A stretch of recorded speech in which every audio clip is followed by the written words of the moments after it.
Bonjour, bonjour et bienvenue sur le plateau de Batijournal TV. Nous sommes à Paris, porte de Versailles, Batimat 2024 et avec mes deux invités, nous allons parler construction paille et nous allons parler d'un projet qui s'appelle POP 2030. Nicolas Casian, bonjour. Bonjour. Nicolas, vous êtes responsable des opérations du réseau France Construction Paille. C'est Oui. quoi le réseau France Construction Paille? Le réseau français de la construction à paille est une association qui regroupe 1000 adhérents, des professionnels de tout le secteur du bâtiment, bureaux d'études, architectes, constructeurs, etc. Et qui fait la promotion de la construction en paille, qui travaille sur la réglementation de la construction en paille, qui développe les formations de la construction en paille. Elle existe depuis 2006, pardon. Et en 2012, on a développé les règles professionnelles de la construction en paille qui amènent la construction en paille comme une technique courante aujourd'hui. Technique courante du bâtiment et on va en reparler. À côté de vous, Annabelle Hospital. Bonjour Annabelle. Bonjour. Vous travaillez au CERIB, vous êtes ingénieur R&D au centre d'essai feu du CERIB. Alors je ne vais pas vous demander de me présenter le CERIB, mais présentez-nous le centre d'essai feu du CERIB. De quoi s'agit-il? Alors, le centre d'essai au feu du CERIB est un laboratoire agréé en résistance au feu par le ministère de l'Intérieur, donc ce qui nous permet de réaliser des essais de résistance au feu sur des éléments de structure, porteurs, non porteurs. Et on a aussi d'autres activités, notamment une équipe R&D qui participe au projet POP 2030. Alors ce projet de POP 2030, on va en parler tout de suite, mais avant, je voudrais que vous nous fassiez juste un petit panorama de la construction paille en France. Où on en est? La construction paille en France se développe fortement. On a de plus en plus de maîtres d'ouvrage publics, privés qui s'intéressent à la construction paille. Et il faut savoir que la construction paille française est sans doute la numéro 1 européenne, c'est certain, et voire mondiale de la construction paille. Donc on a le savoir-faire. On a le savoir-faire, tout à fait.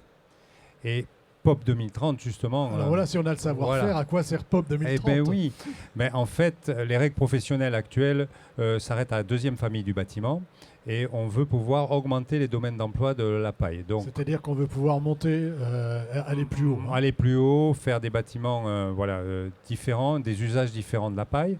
Donc ça, c'est un des premiers objectifs.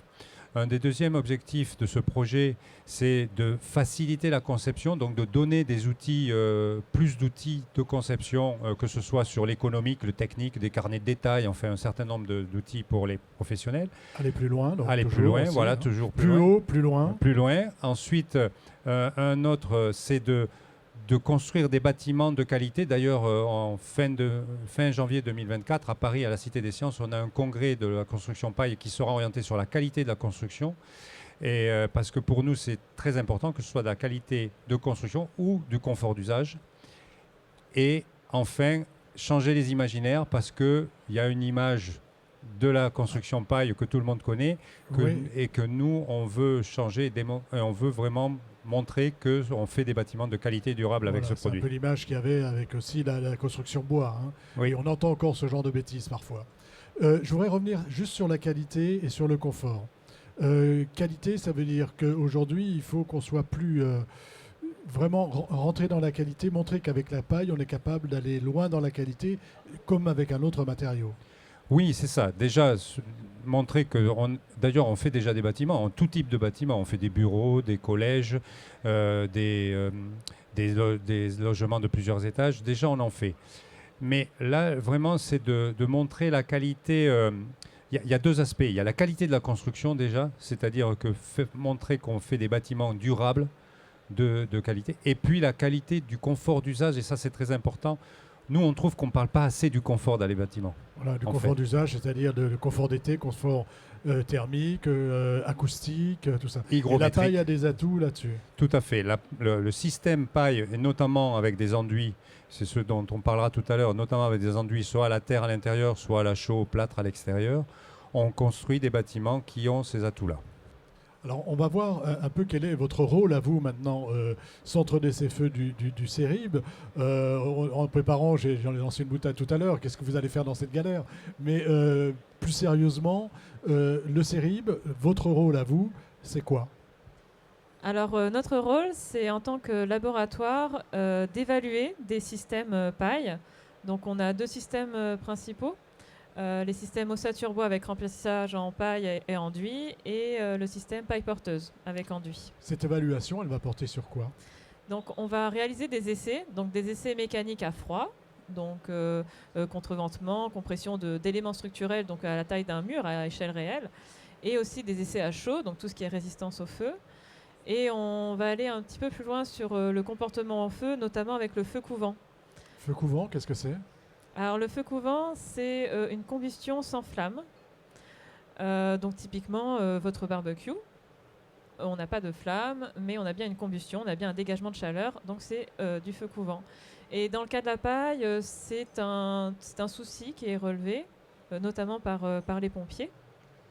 Et donc on va réaliser des essais spécifiques pour étudier ce phénomène. Et peut-être établir un guide, parce que c'est un des objectifs du projet, c'est d'établir des guides à la fin de ce projet. Voilà, c'est-à-dire qu'on fait des essais, vous travaillez, vous, sur ce que vous venez de vous dire, hein. Vous vous occupez de la partie, on va dire, de la partie ouvrière, hein, des essais, vous caractérisez, vous évaluez, et ensuite vous publiez des guides. Voilà, on va publier des guides, donc comportement mécanique à chaud, à froid, et ces guides seront en libre service. Donc c'est un projet qui répond à un appel à projet de l'ADEME et dont la volonté est de bénéficier à tout le monde, au bien commun. Donc l'ensemble des résultats, donc les rapports d'essai, les guides seront publiés sur le site internet du RFCP et seront disponibles pour tous. On a un calendrier ? Le projet doit durer environ 5 ans, donc fin 2028, mi-2029, on devrait avoir fini. Mais comme il y a beaucoup de tâches, il y a des tâches qui seront terminées avant, donc on aura des livrables tout le long des 5 ans à venir. Vous imaginez combien de guides à peu près et sur quel type de sujet? Parce qu'on a vu qu'il y avait 2 sujets, hein. Il y avait l'enduit, c'est ça, et la paille porteuse. Alors oui, il y a 2 systèmes, donc ossature bois, remplissage paille avec enduit, et la paille porteuse. Donc au niveau du feu, on aurait au moins 2 guides. Après, pour le reste du projet, je pense qu'il y aura de nombreux livrables.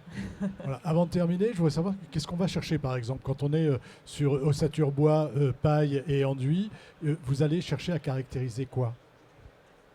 Alors dans le cas des essais feu, on va caractériser leur résistance au feu, et surtout, c'est permettre d'avoir un catalogue de solutions. C'est-à-dire qu'aujourd'hui, on connaît déjà certaines résistances avec certains types de paille, certains types d'enduit, mais on n'a pas un catalogue entier où on pourrait utiliser n'importe quel type d'enduit, etc. Donc c'est ça qu'on va essayer de caractériser, de donner un catalogue où on pourra choisir tel enduit, tel type de paille, telle ossature. Vous vous intéressez à l'impact carbone aussi des éléments? Alors ça, c'est pas le CERIB. C'est pas au CERIB, c'est chez vous que ça se passe. Oui, il y a déjà des FDES de la paille qui existent. Et on remarque que c'est aujourd'hui l'isolant avec le moins d'impact environnemental. C'est celui qui a la FDES la plus vertueuse de tous les isolants. C'est le mot de la fin, est-ce qu'on a tout dit? Oui, je dirais que le sujet du feu, c'est un sujet qui n'est pas que pour la paille, c'est un sujet global de tous les biosourcés. Voilà. Et donc, mais il nous semblait, nous, important, puisque au RFCP, on veut faire des bâtiments durables et de qualité, de tester tous les aspects, que ce soit le feu, l'eau, etc. On va tester beaucoup de choses. Voilà. Avec la paille, on n'a pas peur du feu. Non, voilà. Merci d'être venu sur le plateau de Batijournal nous parler donc en fait de ces essais que vous allez réaliser au CERIB pour le réseau français de la construction paille. Merci à vous. Une émission à retrouver, un petit échange à retrouver sur notre site Batijournal TV et bien sûr sur le site du CERIB. Merci à vous. Merci.